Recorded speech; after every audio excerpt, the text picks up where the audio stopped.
Hello everyone, welcome to our YouTube channel keep it simple.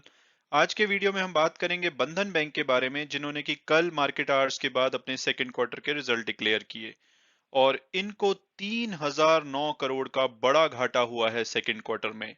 और उसका main कारण है कि इन्होंने अपने प्रोविजंस को काफी बढ़ाया है एनपीए के चलते। तो हम इस वीडियो में डिस्कस करेंगे इनके रिजल्ट को डिटेल में और ये भी जानेंगे कि क्या इसका शेयर हमें आगे लेना चाहिए या इसको अभी अवॉइड करना चाहिए। और आगे बढ़ने से पहले अगर आपने अभी तक चैनल को सब्सक्राइब नहीं किया तो प्लीज सब्सक्राइब करके हमें मोटिवेट कीजिए। तो सबसे पहले अगर इनके ओवरऑल फाइनेंशियल्स को देखा जाए तो इनका जो इस क्वार्टर का लॉस है वो रहा 3009 करोड़। और अगर इसको कंपेयर किया जाए पिछले साल के सेम क्वार्टर से यानी कि सितंबर 2020 से, तो सितंबर 2020 में इनको प्रॉफिट हुआ था 920 करोड़ का।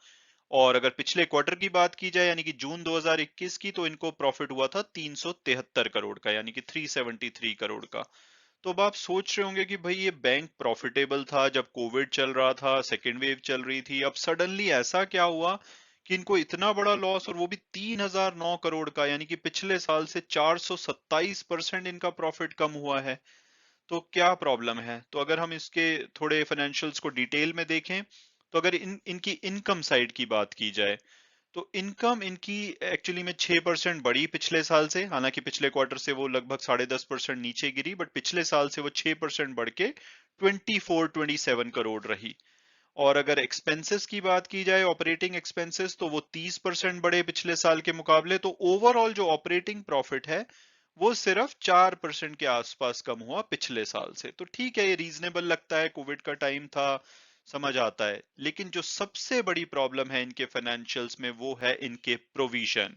यानी कि जो स्टैंडर्ड इनके प्रोविजन होते हैं प्लस एक्सेलरेटेड प्रोविजन जो एनपीए के चलते इनको करने पड़े, वो पिछले साल थे 380 करोड़, जो कि इस साल जून में बढ़ के हो गए 1442 करोड़। और अब आप जान के हैरान होंगे कि वो 1442 करोड़ से बढ़ के 5578 करोड़ हो गए हैं, यानी कि उसमें पिछले साल से 1367% का जंप देखा गया है। तो ये है इसके एक्चुअली में लॉस की बड़ी वजह। और अगर आप ये सोच रहे हैं कि भाई इसका शेयर पीछे काफी गिरा है, तो क्या मार्केट ये एक्सपेक्ट कर रही थी कि इनका लॉस इतना बड़ा आएगा? तो मार्केट ने जो अभी पीछे मोतीलाल ओसवाल ने एक एस्टीमेट लगाया था, उनके हिसाब से इनको जो प्रॉफिट होना चाहिए था इस क्वार्टर में वो लगभग 400 करोड़ के आसपास, यानी कि 397.9 करोड़ उन्होंने बोला था। और आप वहां से देखिए कि जहां पे 400 करोड़ के प्रॉफिट की उम्मीद की जा रही थी, वहां पे लगभग 3000 करोड़ से ज्यादा का इनको नुकसान हुआ है। तो मंडे को मुझे लग रहा है कि इनका शेयर बहुत ज्यादा रिएक्ट करेगा और काफी ज्यादा नीचे जाना चाहिए। तो अब अगर बात की जाए इनके असेट क्वालिटी की, जो कि इनकी मेन वजह है इनके लॉस बढ़ने की, तो जो इनके प्रोविजन जून में 6440 करोड़ थे, वो अब बढ़ के 8760 करोड़ हो गए हैं। और सबसे ज्यादा प्रोविजन जो बढ़े हैं वो इनके ईईबी सेगमेंट यानी कि एमर्जिंग एंटरप्रेन्योर बिजनेस लोन्स जो हैं, वहां पे इनके एनपीए सबसे ज्यादा बढ़े हैं। और ये आप इनको माइक्रो फाइनेंस लोन बोल सकते हैं, ये ईईबी बुलाते हैं, लेकिन ये इन ए वे लाइक माइक्रो फाइनेंस लोन्स हैं। इसके अलावा थोड़ी बहुत बढ़त इनके हाउसिंग लोन में देखी गई है। और इनका जो कमर्शियल बैंकिंग है वहां तो थोड़ी सी इवन गिरावट हुई है। तो मेनली इनके जो माइक्रो फाइनेंस लोन्स हैं वहां पे प्रॉब्लम है। तो अगर इनके एनपीए की बात की जाए तो ग्रॉस एनपीए इनके 8.2% से बढ़ के 10.8% हो गए हैं। तो यानी कि बैंक जितना भी लोन देता है उसमें से लगभग 11% यानी 10.8% उनको लगता है कि उनकी नॉन परफॉर्मिंग असेट है या उनको रिकवरी में प्रॉब्लम होगी। और हालांकि नेट एनपीए की बात की जाए तो वो 3.3% से घट के 3% हुए हैं। और बैंक का कहना है कि इनकी जो कलेक्शन एफिशिएंसी है वो काफी इंप्रूव हो रही है। अगर क्वार्टरली देखा जाए तो इनकी जो एक्सक्लूडिंग एनपीए एफिशिएंसी है वो 86% से 88% हो गई है। और अगर एरियर्स को भी उसमें ऐड किया जाए तो वो 111% तक पहुंच गई है। तो ये तो है क्वार्टर की। और अगर मंथली देखें तो उसमें बहुत बड़ा जंप है, यानी कि सितंबर मंथ को अगर जून से कंपेयर किया जाए तो 83% से बढ़ के 129% हो गई है एरियर मिला के। तो बैंक का मानना है कि भाई उन्होंने जो ये प्रोविजन किए हैं ये सफिशिएंट होंगे और आगे जो कलेक्शन हो रही है उससे इनको हेल्प होगी कि जो ये मान के बैठे हैं कि अमाउंट नहीं आएगा, वो जब आएगा तो इनको थोड़ा हेल्प होगी। तो अब अगर बात की जाए इनके ओवरऑल लोन पोर्टफोलियो की, तो इनका सबसे बड़ा जो हिस्सा है वो इमर्जिंग एंटरप्रेन्योर बिजनेस में यानी कि माइक्रो फाइनेंस में 56.6% इनका overall portfolio emerging entrepreneur business loans में जाता है, जो कि रिस्की लोन्स होते हैं क्योंकि कोविड की वजह से ये छोटे छोटे जितने बिजनेसेस हैं ये इम्पैक्ट हुए हैं और इन्होंने आगे लोन की इंस्टॉलमेंट पे करनी बंद कर दी है या उसमें डिले हो रहा है। हालांकि इन लोन्स में रेट ऑफ इंटरेस्ट काफी अच्छा बैंक चार्ज कर सकता है, तो ये एक इनकम के लिए अच्छा सोर्स है, बट इसमें डिफॉल्ट होने का रिस्क बहुत ज्यादा रहता है। इसके अलावा इनके 9.5% इंडिविजुअल माइक्रो फाइनेंस लोन्स हैं जो कि अगेन रिस्की हैं। इसके अलावा इनके 24% के आसपास लोन्स जो हैं वो मॉर्गेज लोन है यानी कि सिक्योर्ड लोन है। तो उसके अलावा बाकी लोन इनके थोड़े रिस्की कैटेगरी में आते हैं। रिटेल पोर्शन काफी कम है इनके लोन्स का। और अगर इमर्जिंग एंटरप्रेन्योर बिजनेस में आप देखेंगे तो यहाँ पे काफी ग्रोथ देखी जा रही है। तो जहां पे भी बिजनेस ग्रो कर रहा है इनका वो माइक्रो फाइनेंस लोन्स में है, जो अगेन कल को इन्होंने अच्छे खासे प्रोविजन किए हैं और उम्मीद की जा रही है कि अब कोविड जैसे कंट्रोल में आ रहा है और कलेक्शन इनकी इंप्रूव हो रही है तो चीजें बढ़िया होंगी, लेकिन हमेशा ये रिस्क बना रहेगा कि कोई भी प्रॉब्लम आई तो यहाँ पे डिफॉल्ट आगे भी बढ़ सकते हैं। और अगर इनके डिपॉजिट्स की बात की जाए तो वहां पिछले साल से लगभग 24% की बढ़ोतरी देखी गई। इनके रिटेल डिपॉजिट 84% हो गए हैं टोटल डिपॉजिट का, जो कि कम कॉस्ट पे बैंक को मिलते हैं, तो ये बहुत ही अच्छा सोर्स ऑफ फंड्स है।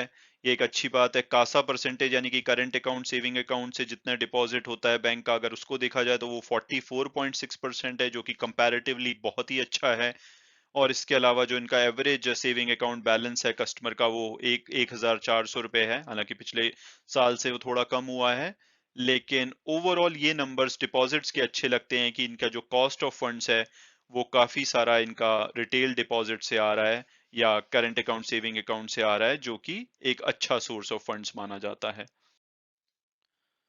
तो अब अगर कुछ इंपॉर्टेंट फाइनेंशियल रेशियो की बात की जाए तो इनके नेट इंटरेस्ट मार्जिन में कमी आई है। पिछले क्वार्टर में वो 8.5% था और पिछले साल 8%, जो कि घट के 7.6% हो गया है। हालांकि इसका जो मेन कारण है कि इन्होंने जो कुछ इंटरेस्ट बुक कर लिया था उसको रिवर्स करना पड़ा, और जिसकी वजह से इनके इंटरेस्ट मार्जिन में कमी देखी गई है। बट स्टिल ये अभी और बैंकों से कंपेयर किया जाए तो काफी अच्छा है, क्योंकि इनके लोन्स हायर रेट पे जाते हैं, थोड़े रिस्की लोन है। बट इनकी अगर प्रायर पीरियड से कंपेयर किया जाए तो इसमें कमी आई है। इसके अलावा अगर operating expense to average asset देखें तो वहां पे भी बढ़ोतरी देखी गई है, जो कि अच्छी बात नहीं है। इनके एक्सपेंसेस बढ़ रहे हैं।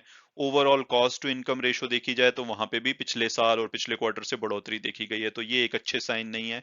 हालांकि कैपिटल एडिक्वेसी रेशियो की बात की जाए तो 20.4% है, जो कि ठीक ठाक मानी जाती है, लेकिन पिछले क्वार्टर से और पिछले साल से अगर कंपेयर करें तो इसमें काफी भारी कमी आई है, तो जो कि एक चिंता की बात है। इसके अलावा अगर इनके स्प्रेड की बात की जाए तो इनकी जो ओवरऑल जिस रेट पे एवरेज में ये लोन देते हैं वो 12.4% है, और जो इनको कॉस्ट ऑफ फंड्स मिलता है यानी कि डिपॉजिट वगैरह के थ्रू वो 5.3% है। तो स्प्रेड 7.1% का इनका एनुअलाइज्ड इंक्रीज होता है, जो कि पिछले साल भी 7.1% था, लेकिन पिछले क्वार्टर में वो 7.9% तक बढ़ गया था। तो यहाँ पे भी थोड़ा सा प्रेशर देखा जा रहा है। तो अब अगर बात की जाए कि भाई क्या इसका शेयर हमें लेना चाहिए या अवॉइड करना चाहिए, तो सबसे पहले अगर हम इसकी पास्ट परफॉर्मेंस देखें तो इन्होंने 3 साल में 27% की नेगेटिव रिटर्न दी है। पिछले एक साल में ऑलमोस्ट फ्लैट रहा है, और पिछले एक वीक में भी ये लगभग 10% तक नीचे गिरा है। तो इसने लॉन्ग टर्म हो या शॉर्ट टर्म हो अपने इन्वेस्टर को थोड़ा सा परेशान ही किया है, निराश किया है। और अगर हम टिकर टेप के एनालिस्ट को माने तो वो एवरेज प्राइस इसका 358 बताते हैं, हायर साइड पे 453 और लोअर साइड पे 138। तो ये दर्शाता है कि ये स्टॉक बहुत ही ज्यादा वॉलेटाइल है, तभी आप इतने बड़े गैप देखते हैं। और अगर अभी करंट प्राइस की बात की जाए तो वो टिकर टेप के एनालिसिस के हिसाब से अभी बिलो एवरेज प्राइस पे इसका शेयर अवेलेबल है। और अगर इसके फंडामेंटल देखें जो कि काफी चेंज हो जाएंगे जब ये वाले रिजल्ट इनकॉर्पोरेट होंगे, बट अदरवाइज ये एक medium to large cap company है। वैल्यूएशन इसका सेंस नहीं बनाएगा क्योंकि अब ये लॉस मेकिंग हो चुकी है। रिटर्न ऑन इक्विटी 12.66 ठीक है, ऑन एन एवरेज है। नेट इंटरेस्ट मार्जिन इनके अच्छे हैं, लेकिन इनके वही रिस्की लोन है, तो वही एक रीजन है। और कैपिटल एडिक्वेसी रेशियो भी जो अब 20% के आसपास है, जो कि ठीक ठाक मानी जा सकती है अगर कंपैरेटिवली देखा जाए। तो अब अगर पूछा जाए मुझसे मेरी पर्सनल ओपिनियन में भी कि क्या इसका शेयर लेना चाहिए या नहीं लेना चाहिए, तो सबसे पहले अगर आप सेफ इन्वेस्टर हैं, आप रिस्क बिल्कुल नहीं लेना चाहते या बहुत मिनिमल रिस्क लेना चाहते हैं, तो मैं कहूंगा कि आप किसी बड़े बैंक के साथ ही रहें, चाहे वो HDFC बैंक हो, ICICI बैंक हो, कोटक महिंद्रा या एक्सिस बैंक। इन सब में भी थोड़ी थोड़ी करेक्शन देखी गई है, तो आप इसको भर सकते हैं लॉन्ग टर्म के लिए। तो अगर आप सेफ इन्वेस्टर हैं तो बंधन बैंक से दूर रहिए। लेकिन अगर आप थोड़ा सा रिस्क एपेटाइट है आपका और आप चाहते हैं कि बड़ी रिटर्न आए, चाहे उसके लिए थोड़ा रिस्क लेना पड़े, तो सबसे पहले अगर शॉर्ट टर्म की बात की जाए तो मुझे लग रहा है मंडे को इसका शेयर बहुत ज्यादा नीचे गिर सकता है, और एक बार के लिए ये 260, 270 और इवन 250 के लेवल पे भी, और इवन उससे भी नीचे जाए तो कोई बड़ी बात नहीं है, क्योंकि नंबर्स काफी खराब हैं, एक्सपेक्टेशन से भी बुरे हैं। लेकिन क्या वो अपॉर्चुनिटी होगी अगर इसका शेयर 250 रुपए के आसपास मिलता है? तो मुझे लगता है कि अगर इनके प्रोस की बात की जाए तो बैंक ने अच्छा खासा प्रोविजन बुक कर लिया है जहां जहां इनको रिस्क लग रहा था, और अगर कल को कलेक्शन होती है तो इनके प्रोविजंस कम होंगे, और बैंक ने बोला है कि वो अब अपनी ग्रोथ पे फोकस करेंगे, तो इन्हें वे जो उनको चिंता सता रही थी कि ये लोन खराब हो सकते हैं, अब उन्होंने प्रोविजन कर लिया, एक बार के लिए बुक कर लिया। अगर कल को कुछ उसमें रिकवरी होती है तो वो पॉजिटिव होगा, तो ये एक अच्छी बात है। इसके अलावा बैंक की प्रेजेंस 34 स्टेट्स में है, 548 सिटीज में है, ब्रांचेस इनकी 1168 हैं, तो ओवरऑल अगर 50,000 से ज्यादा एम्प्लॉइज हैं, ऑलमोस्ट 25 मिलियन के आसपास इनके कस्टमर हैं, तो बैंक ठीक ठाक बड़ा बैंक है, तो होपफुली वो इन सब चीजों से रिकवर कर पाएगा। तो अगर इनके पॉजिटिव को देखा जाए तो मुझे लग रहा है अगर ये 200 से 250 के बीच में मिले तो आप इसको ले सकते हैं। लेकिन हाँ, रिस्क के साथ लीजिएगा, क्योंकि हो सकता है कि गिरते गिरते एक बार ये अपने जो इसका अभी कोविड के टाइम का लो था 150, 160 या 140, जो कि टिकर टेप एनालिस्ट बता रहा है लोअर साइड पे, वहां तक भी जा सकता है वर्स्ट केस सिनारियो में, कि अगर कोविड की वेव कोई आती है। क्योंकि और उसका रीजन ये है कि इनका जो कॉन्सेंट्रेशन है वो आप देखेंगे तो माइक्रो फाइनेंस लोन में है 56 या 56% के आसपास। और अगर ज्योग्राफी भी देखी जाए तो असम और वेस्ट बंगाल, दो स्टेट में इनकी मेजर प्रेजेंस है।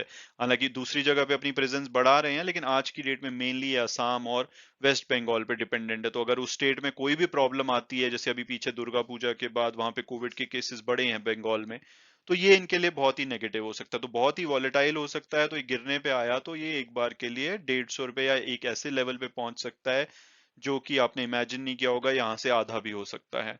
लेकिन अगर इन्होंने जैसे कि अब इनका वर्स्ट ओवर माने, अगर आगे चीजें इंप्रूव होती हैं, कलेक्शन इंप्रूव हो रही है, और अगर आपका थोड़ा रिस्क टेकिंग प्रोफाइल है, तो अगर आप 200 से 250 के बीच में, 250 के आसपास भी इवन इसको लेते हैं, तो हो सकता है कि ये लॉन्ग टर्म में या मीडियम टू लॉन्ग टर्म में आने वाले 1 से 2 साल में ये 360 से लेकर 450 तक का भी टारगेट दिखा सकता है। तो वो डिपेंड करता है, अगर आप सेफ रहना चाहते हैं तो इससे दूर रहिए, बड़े बैंक में रहिए, जो कि मेरी हमेशा चॉइस होती है कि बेटर कंपनीज के साथ रहें।